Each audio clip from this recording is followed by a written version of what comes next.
महंगाई के सताए अवाम के लिए मामूली रिलीफ। हुकूमत ने पेट्रोलियम मसनूआत की कीमतों में कमी कर दी। पेट्रोल 4 रुपये 8 पैसे और डीजल 2 रुपये 45 पैसे फी लीटर सस्ता। पेट्रोल की नई कीमत 331 रुपये 95 पैसे फी लीटर हो गई। हाई स्पीड डीजल अब 389 रुपये 93 पैसे फी लीटर मिलेगा। नोटिफिकेशन जारी।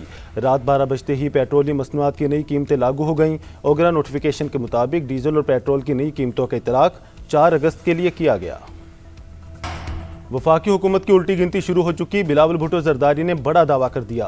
वीडियो पैगाम में कहा, पीपल्स पार्टी हिम्मत नहीं हारती, हम पीछे नहीं हटते, कभी मैदान नहीं छोड़ते। आप अपनी तैयारी करें। ये साफ और शफाफ इंतखाबात नहीं थे, ये धांधली इलेक्शन थे, ये गोली इलेक्शन थे, ये कातिल इलेक्शन थे, ये खूनी इलेक्शन थे। इन सब के बावजूद आपने पीपल्स पार्टी को 9 इंतखाबी नशिस्तों पर कामयाब करवाया। मीरपुर और मुजफ्फराबाद में जो सीटें आपसे चोरी की गई हैं वो वापस दिलाऊंगा। चेयरमैन पीपल्स पार्टी का जिला बाग में जलसे का ऐलान। बिलावल भुट्टो जरदारी ने वीडियो पैगाम में कश्मीरियों को सलाम भी पेश किया।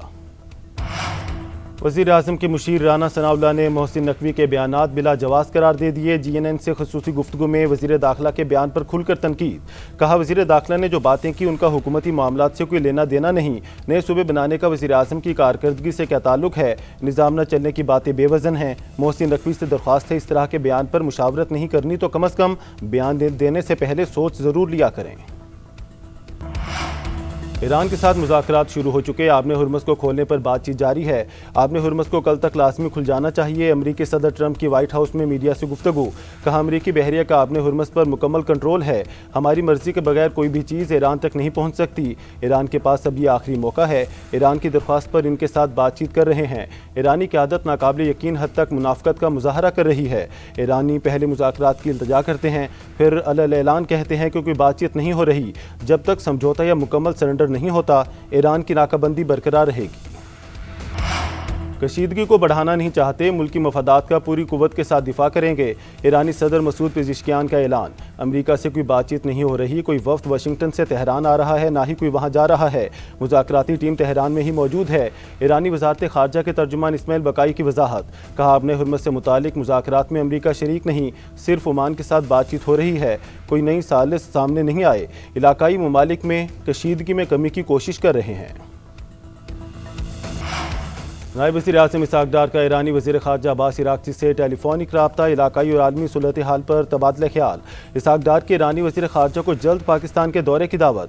पाकिस्तान और ईरान का खित्ते में अमन व इस्तेहकाम के लिए राब्ते जारी रखने पर इत्तफ़ाक़। दोनों रहनुमाओं ने मकबूजा बैतुल मक़दस की बिगड़ती हुई सूरत हाल पर गहरी तशवीश का इजहार किया। ईरानी वज़ीर सनअत व तिजारत सैयद मोहम्मद अताबिक इस्लामाबाद पहुँच गए। पाक ईरान मुश्तरका तिजारती कमेटी के इजलास में शिरकत करेंगे। इजलास आज इस्लामाबाद में होगा। दो तरफ़ा तिजारत बढ़ाने और सरमायाकारी पर बातचीत होगी। कराची के इलाके साइड सुपर हाईवे जमाली पुल के करीब फायरिंग, पुलिस एहलकार शहीद हो गया। मुसल्लह अफराद ने मकतूल को ड्यूटी पर जाते हुए गोलियां मारी। SSP ईस्ट जुबैर नियाजी के मुताबिक 2 मोटरसाइकिल पर सवार 4 अफराद ने पुलिस एहलकार को टारगेट किया। शहीद एहलकार थाना साइड सुपर हाईवे में तैनात था। वज़ीर आला सिंध मुराद अली शाह का फायरिंग वाक़े का नोटिस। IG सिंध और एडिशनल IG कराची से रिपोर्ट तलब कर ली। मुल्जिमान की फौरी गिरफ्तारी का हुक्म। और अकीदत का समंदर, रूहानियत का मुनफरद मंजर। मारूफ सूफी बुजुर्ग हज़रत दाता गंज बख्श के उर्स की तकरीबात जारी। हज़ारों ज़ायरीन की दाता दरबार पर हाज़री। खालिस दूध से तवाज़ो, महफिल समा ने समा बांध दिया।